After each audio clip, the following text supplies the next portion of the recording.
On parlerait de Léopoldville par le passé. Kinshasa, c'est la capitale de la RDC. Tous les regards sont rivés vers cette capitale de RDC qui va accueillir dans quelques instants un choc, le derby de Kinshasa, qui oppose tout à l'heure le Daring Club Motema Pembe à l'équipe de l'Est Vita Club, match comptant pour la continuation de l'Ilico Cash League 1, le championnat congolais de football de première division.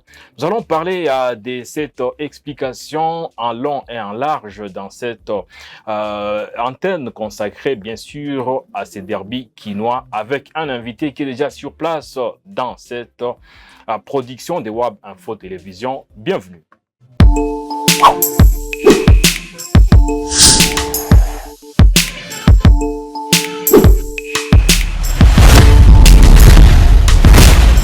Et pour en discuter, je suis avec Jacques Kianga une fois de plus. Bonjour Jacques et bienvenue. Bonjour Richard, bonjour à tous les internautes et téléspectateurs qui suivent Web Info. Bonjour à tous les amoureux du sport. Aujourd'hui, nous ne sommes pas en Europe, nous sommes plus exactement à Kinshasa, la capitale de la RDC, à qui accueille un match hyper important. On ne sait pas si c'est toujours important, mais quand même, il faut dire que le derby de la capitale a bercé beaucoup d'amoureux des sports au niveau de la RDC. Vous, à titre particulier, c'est un match qui vous plaisait par le passé. Et ça vous fait quoi aujourd'hui quand même de discuter autour de cette explication? Moi, je pense que c'est toujours très intéressant de parler du football au niveau local, au niveau national. Depuis un moment, c'est un cheval de bataille que nous avons.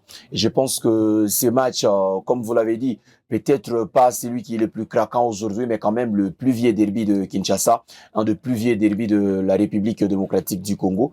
Je pense que ça reste toujours du DSMP Vita Club, même si c'est un match qui est en train de perdre en saveur par rapport à tout ce qui se passe autour des grands clubs de la RDC, qui est Vita et DSMP. Jacques est en train de planter les décors sûrement, parce qu'il a parlé quand même d'un vieux derby. Je rappelle que l'AS Vita Club, c'est au moins 90 ans d'existence, alors que Daring Club Motema Pembe, c'est 91 ans d'existence.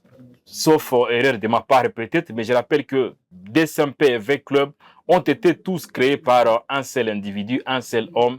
C'est le père Raphaël de la Quétule. D'ailleurs, à qui les noms du stade du 20 mars, comme on l'appelle, le stade Tata Raphaël. Tata Raphaël a été attribué depuis quelques années déjà. Déjà, c'était une belle vision de sa part. L'histoire reste ce qu'elle est. Nous, on n'a pas été là, mais quand même, on continue à vivre ce que lui a eu comme idée depuis les années que vous venez de citer, Richard. Je crois que c'était bien de sa part parce que ça nous a offert une des grandes rivalités à Kinshasa qui nous a bercé pendant qu'on était en train de grandir. Parce que moi, je dois me rappeler ici de tacle de Gladys Bokesse, de Bobo Ngenda par moment. Il y a aussi de Salakia qu'on a cité dans ce derby. Pourquoi ne pas citer l'Etadi et Tekiyama Agiti? Il y avait pas mal de joueurs qui sont passés par ces deux clubs qui ont façonné l'histoire de cette confrontation. Aujourd'hui, il y a une nouvelle génération qui est en train de venir hériter et je pense que c'est là qu'on va plus se concentrer aujourd'hui sur le force en présence de ce match qui oppose Vita DSMP. Qu'en est-il de cette confrontation? Qu'est-ce qu'il y aura dans le fond? Je crois qu'on va bien discuter et les amoureux du sport seront servis dans cette tranche sportive. À l'époque, on parlerait fièrement quand même des équipes sœurs, mais aujourd'hui, quand même, on parle d'un derby fratricide entre deux équipes dont la rivalité n'est plus à déterminer. Ça fait quand même plus de 80 ans de rivalité entre Immaculée et Moscovite, comme on appelle ces deux formations. Mais s'il faut quand même parler de ces matchs-là, je rappelle que les deux équipes sont vraiment en difficulté au niveau du classement partiel de cette Illico Cash Ligue 1. La SV Club n'occupe que la 5e position au classement. Jacques derrière Maniema Union qui compte 37 points. Les Aigles du Congo, je rappelle que Maniema Union c'est une équipe de Kindu qui est première avec 37 points. Les Aigles du Congo 32 points.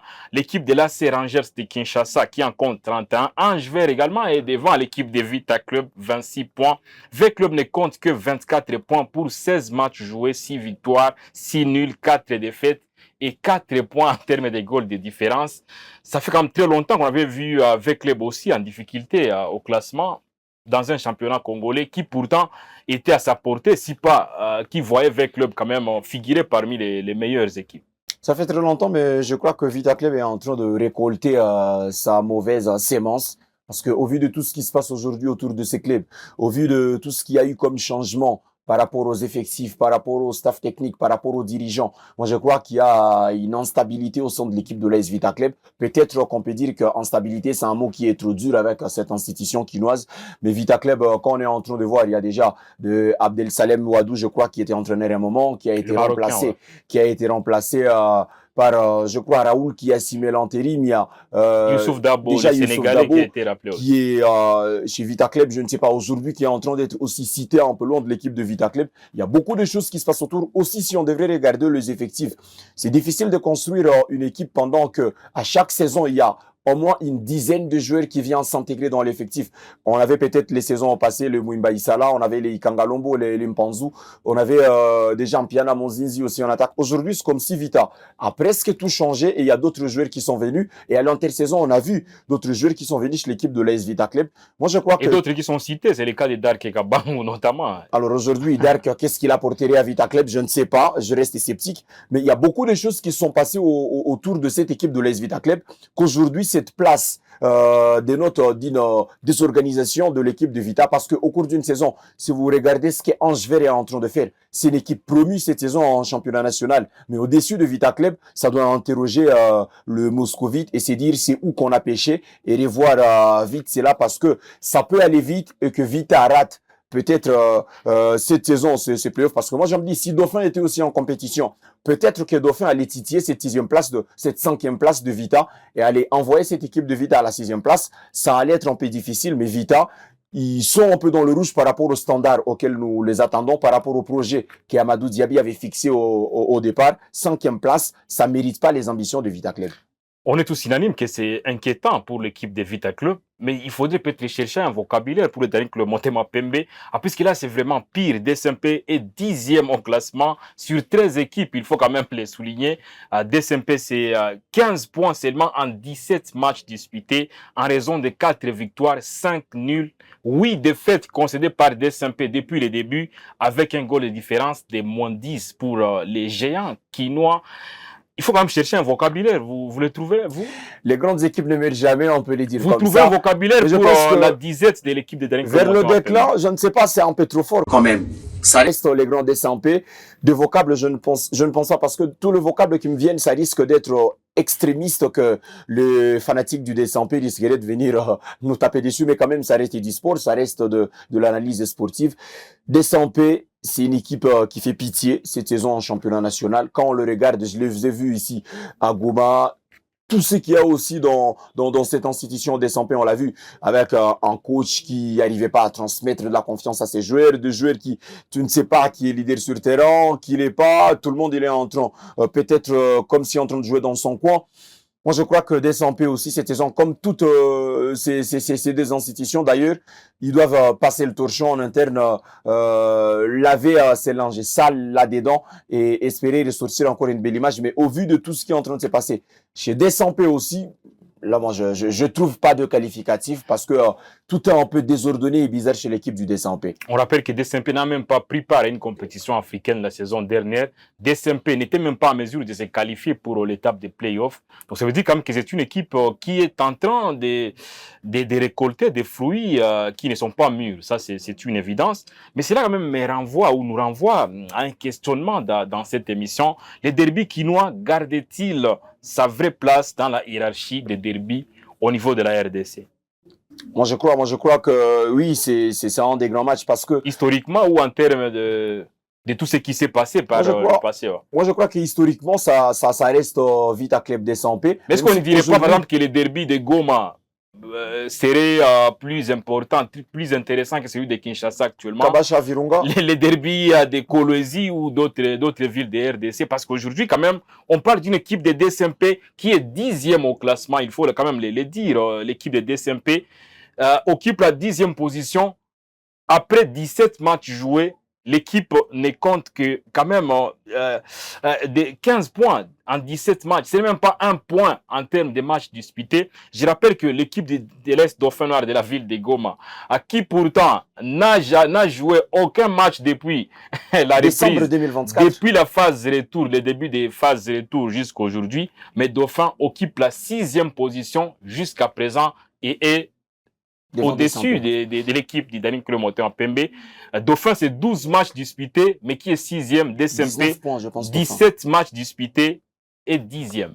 Est-ce qu'on parlerait quand même d'un grand derby au niveau de la RDC? Non, je crois, si on veut parler du grand derby, on reste dans la dimension historique. Mais aujourd'hui, si on voit le force en présence de ces deux équipes, je ne pense pas qu'il puisse y avoir un très grand derby parce que ça reste un match comme tous les autres matchs du championnat national. Mais après, il y a toujours cette histoire qu'on ne peut pas effacer pour le Desampé, pour l'équipe de Vita Club. C'est ça qui porte ces matchs. Mais aussi, l'enjeu qui est que Desampé peut se relancer parce qu'ils savent que face à l'équipe de Vita Club, si on gagne, c'est une victoire de prestige et on se relance dans la compétition. Mais aussi, ça va galvaniser les troupes, cette jeunesse qui est venue chez le Desampé pour la suite de la compétition et on peut envisager peut-être aller titiller le place qualificative au play-off. Si l'équipe de Vita Club aussi bat l'équipe du Desampé, ils vont se dire à un moment, c'est nous qui avons plongé vraiment dans le coma l'équipe du Desampé. Ça reste tout l'enjeu de ce match-là, même si les deux équipes ne sont pas très bien positionnées sur les classements, mais il y a toujours un enjeu qui amène ces matchs. Desampé peut sombrer s'il perd face à l'équipe de Vita.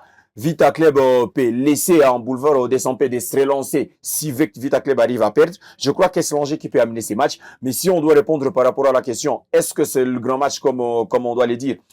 Moi, je n'ai rien contre les joueurs qui sont actuellement chez les deux institutions, mais je pense que c'est pas le même casting qu'on avait il y a certaines années. On avait de Boko Alabama, je l'ai cité ici, des garçons comme Gladys Bokesse. On avait vraiment de grands joueurs, de Nelson Lukong chez l'équipe de Vita Club. On avait vraiment un casting, un cocktail de joueurs qui faisait, qui branchait tout le monde. Le match Desampé Vita, il ne se suivait pas qu'à Kinshasa. Aujourd'hui, déjà, ils ont du mal à remplir même un virage du stade des Martyrs, le des équipes dans leur match. On le voit sur les images. Quand il s'agissait de parler de ce match Desampé Vita, toute la RDC s'arrêtait et tout le monde attendait l'heure du match pour aller suivre cette confrontation. Aujourd'hui, il n'y a rien de ça. Et moi, je pense que à cette question, est-ce que c'est toujours les très grands derbys? Historiquement, oui. Mais aujourd'hui, en termes force qu'il y a en présence, il n'y a rien dans ce match. C'est une coquille un peu vide, Vita Club Desampé. Je rappelle que Fiston Maël est également ancien joueur de l'Est Vita Club de Kinshasa.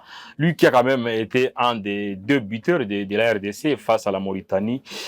Il y a de cela quelques heures, s'il faut le dire ainsi, pour ce match remporté par la RDC dans les cadres éliminatoires de la Coupe du Monde. Mais là n'est même pas la question. On va évoquer un club. C'est les Aigles du Congo. Les FC Les Aigles du Congo de Kinshasa, je ne sais pas si c'est la véritable unité de mesure pour ces deux équipes, mais ce qui est sûr est que les deux formations ont eu pour adversaire de manière récente les Aigles du Congo. Et je rappelle que l'Est Vita Club a été battu par les Aigles du Congo sur un score de 0-1. Match à disputer au stade Tata Raphaël de Kinshasa sur 2 jours exactement parce que il y avait un problème de lumière au stade. Ce match a été poursuivi le lendemain et c'est les Aigles du Congo qui avaient battu à Vita Club sur un score de 0-1, but inscrit par le jeune Matobo. Mais l'équipe de Club Moteur Pembe est quand même tenue sur les coups. Hein. Il faut aujourd'hui, DSMP, arracher un nul face à les Aigles du Congo, c'est un exploit réalisé par l'équipe de Club Moteur Pembe. Et c'est là quand même me renvoie également à un autre questionnement qui part favori pour ce match de tout à l'heure. Est-ce que DSMP qui a pu quand même arracher un point dans un match phare face à l'équipe des Aigles du Congo ou c'est Vita Club à qui quand même passe beaucoup de temps sans jouer? Moi, je pense que pour sortir le favori, pour moi, de mon côté, c'est mon point de vue à moi, je ne vais pas rester sur les Aigles du Congo comme unité de mesure, mais quand même, je dois le dire ici, en termes d'organisation, cette saison à Kinshasa, il n'y a pas mieux que les Aigles du Congo. On doit faire la paix avec ça. En termes d'organisation, il n'y a pas mieux. Mais si on doit revenir sur celui qui ressort favori aujourd'hui, moi, je crois que c'est l'équipe de Vecleb par rapport à ce que nous sommes en train de voir au cours de cette saison. Oui, l'équipe du Desampé a fait 0-0 contre l'équipe des Aigles du Congo. L'équipe du Desampé a rajeuni un peu son effectif. Je pense aussi que Vita Club, c'est une des équipes qui, cette saison, vous avez évoqué le classement du championnat national. Vita Club se comporte bien par rapport à l'équipe du Desampé. Et c'est des indicateurs sur lesquels moi je me base pour sortir mon favori. Ça reste un match de football, tout peut se passer. Mais si on doit regarder l'avant-match sur papier, pour moi, Vita Club part favori par rapport à l'équipe du Desampé. Mais il faut comme dire, il faut rappeler aussi que tout récemment, après tout ce qui s'est passé, toute la tempête qui a frappé l'équipe d'Alain Club Moteur Pembe, les dirigeants ont quand même levé l'option de faire recours à un vieux briscard. Il fallait aller piocher un Brazzavillois, le vieux Barthélemy Ngatsono qui a été élevé au rang d'entraîneur principal d'Alain Club Moteur Pembe. Il est tout nouveau. Et il vient avec sa philosophie dans une maison qu'il connaît parfaitement bien. Pendant que dans l'SV Club, les dirigeants ont pu accepter que les coachs Youssouf Dabo soient cumulards, comme ça a été le cas avec Florent Ibenge par le passé. L'actuel coach de Vita Club, le Sénégalais, a été appelé par Aliou Cissé pour devenir adjoint d'Aliou Cissé au niveau de la sélection libyenne de football. La conséquence est qu'aujourd'hui, V-Club risquerait d'être orphelin de son entraîneur, à moins qu'on puisse dépêcher un jet privé sur place au Cameroun pour ramener les coachs Youssouf Dabo. Mais ce qui est sûr est que V-Club pourra se présenter sur l'heure des jeux sans son coach et c'est pas inquiétant. C'est très inquiétant et la direction du Vita Club, je pense, allait résilier le contrat de Youssouf Dabo pour être beaucoup plus réfléchi et raisonnable. Parce que le cas Youssouf Dabo, c'est pas le même cas que Florent Ibenge. Florent venait pour le date FIFA avec la sélection congolaise. On savait qu'il résidait en RDC. À chaque fois qu'il devrait y avoir match, il y a aussi des joueurs de Vita qui étaient dans cette sélection avec Florent Ibenge. Du coup, facilement, il pouvait faire un comeback pendant que Vita allait jouer ses matchs. Il n'était pas aussi loin de l'équipe de Vita Club. Mais aujourd'hui, quand vous êtes vice-sélectionné de la sélection libyenne, vous n'êtes pas aussi proche de l'équipe de Vita Club. Il y a d'autres réalités qui vont vous échapper. Entre autres, la préparation de ce match contre l'équipe du Desampé. Moi, je ne pense pas que ce soit sa philosophie qu'on a mis dans la préparation de ce match parce qu'il y a d'autres entraîneurs qui sont là et qui sont en train d'amener cette équipe de Vita Club. Si j'allais être Vita Club, j'allais demander à Youssouf Dabo de faire un choix, soit Vita Club, soit l'équipe de la Libye. C'est inquiétant pour l'équipe de Vita, mais pour l'équipe du Desampé aussi, Barthélémy Ngatsono qui est venu. Déjà, il a rassuré avec ce match nul face à l'équipe de Zègle du Congo. Ce n'est pas rien, d'autant plus que Desampé était dans des eaux troubles dans ses championnats nationaux. On se rappelle des dernières images de Guillaume Ilunga qui était entraîneur. Il a quitté les stades à la mi-temps du match. Il a failli être roué de coups par des supporters contre l'équipe de Rangers. Je pense que Ngatsono Barthélémy saura apaiser le tension de ses supporters de l'équipe du Desampé. Et aujourd'hui, s'il réussit à battre l'équipe de Vita Club, ça va être une bouffée d'oxygène gigantesque pour cette équipe du Desampé. Ils ont rajeuni leur équipe avec des garçons comme Eliel Boko qui était chez l'équipe de Bukavu Dawa. Il y a aussi Yacine Kavaka qui est en train de jouer dans cette équipe du Desampé. L'ancien joueur de là, c'est Kapako de Beni. Bien sûr. L'Étoile du Kivu de Il y a d'autres joueurs de l'Étoile du Kivu qui ont intégré cet effectif. Ça sert à génie et j'espère que ça va aider l'équipe du Desampé. Mais au vu de ce qui se passe aussi sur le banc de touche, avantage Desampé parce que Ngatsono est là. On a du mal à dire ce sera là Youssouf Dabo ou pas. Et quoi qu'il en soit, il y aura quand même des joueurs spectaculaires en termes de prestations. C'est le cas du jeune Mazouk Diakana, qui reste pour moi quand même l'un des meilleurs jeunes joueurs du championnat congolais. Je ne sais pas pourquoi ces jeunes n'arrivent pas quand même à éclabousser de son talent sous les couleurs d'Alain Motema Pembe. Pourtant, on a quand même décrypté sa palette technique ici avec vous lors du match Dauphin Desampé. C'est l'un des joueurs techniquement irréprochables. Mais j'allais le dire, je me rappelle de ce match. Il est un peu fondu dans les collectifs d'Alain Motema Pembe, complètement avalé. Qu'est-ce qui se passe exactement selon vous? Moi, je me rappelle de ce match Dauphin Desampé où après le match, vous allez prendre le joueur une photo souvenir après sa prestation. Ça m'arrive rarement, ouais. Alors, c'est ça que moi je voulais dire. Vous avez toujours cet élan de savoir dénicher de talent. Mais moi, je crois aussi que dans la gestion de talent, il y a aussi aujourd'hui, je prends un exemple. Le Zègle du Congo, c'est comme s'ils sont en train de construire leur projet. Je ne sais pas si c'est autour de Ibrahim Matobo, mais on voit la star de cette équipe de Zègle du Congo. C'est comme si c'était le U20 Ibrahim Matobo. Ouais. L'équipe de Zègle a réussi à travailler là-dessus. Le Desampé, je ne sais pas pourquoi ils ont du mal à mettre en lumière leur jeune talent qui est Diakana. Je l'avais suivi ici. Irréprochable niveau technique, c'est un joueur qui a toujours une vision de jeu peut-être 2 fois en avance par rapport à d'autres qui sont avec lui sur le terrain. Je ne sais pas pourquoi il a jamais su sortir ses griffes. Peut-être que l'environnement aussi Desampé, je ne sais pas. On peut se poser des questions, on n'est pas aussi propice pour lui pour qu'il puisse sortir. On est en train de voir le Faverdi Bongili chez l'équipe de Mazembe qui sont en train de sortir. Il y a d'autres jeunes qui sont en train de sortir dans d'autres clubs. Tony Talassi avec l'équipe de Angers. Pourquoi est-ce que Elisha Sadi qui est avec l'équipe de la jeunesse sportive de Bazano, passeur face à l'équipe de Mazembe, buteur dans un match face à l'équipe de Panda. Et moi, je crois qu'aujourd'hui, cette jeunesse a besoin aussi d'accompagnement, déjà de la part de l'équipe dans laquelle il est en train de jouer, mais aussi de médias. Mais c'est comme si à Kinshasa aussi, on n'a pas cette facilité à mettre en lumière ces garçons. Et j'ai vu récemment sur le canot de Desampé, on se plaignait de pourquoi il n'a pas été intégré dans une des équipes d'âge de la République démocratique du Congo. Ça passe aussi par comment on vend le joueur. Et aujourd'hui, Diakana, c'est un très grand talent. mais qui est en train de s'effondrer, comme vous l'aviez dit, dans tout ce que DCMP est en train de traverser au cours de cette saison. Ah, on est vraiment à la fin de cette émission. On rappelle quand même que côté Vita Club, on a quand même fait recours à des anciens joueurs, les cas d'Héritier Luvumbu-Nzinga, Yannick Bangala et bien d'autres qui sont de retour. Pendant que côté DCMP, il y a quand même un recrutement qui a été fait. Vous avez parlé de Yacine Kavaka, les jeunes arrière latéral gauche, anciens de l'AC Kapako de Beni notamment. Il y a également quand même les défenseurs Nzungu Mafuana qui est passé par les FC Renaissance du Congo. On rappelle comme c'est un défenseur qui est reconnu pour tout ce qu'il donne sur le terrain. Il a eu à blesser beaucoup de joueurs. Je pense à Mundele Makusu et bien d'autres joueurs par le passé. Quoi qu'il en soit, il y aura un très bon match à suivre dans quelques instants au stade des Martyrs de la Pentecôte. Merci beaucoup, Jacques, d'avoir participé à cette émission. Merci Richard Mouima de l'invitation. Merci à WAB Info TV de nous avoir accueillis. Merci à tout le monde aussi d'avoir suivi ces instants sport chez WAB Info. Merci beaucoup. À très bientôt. Salut, on se retrouve la fois prochaine.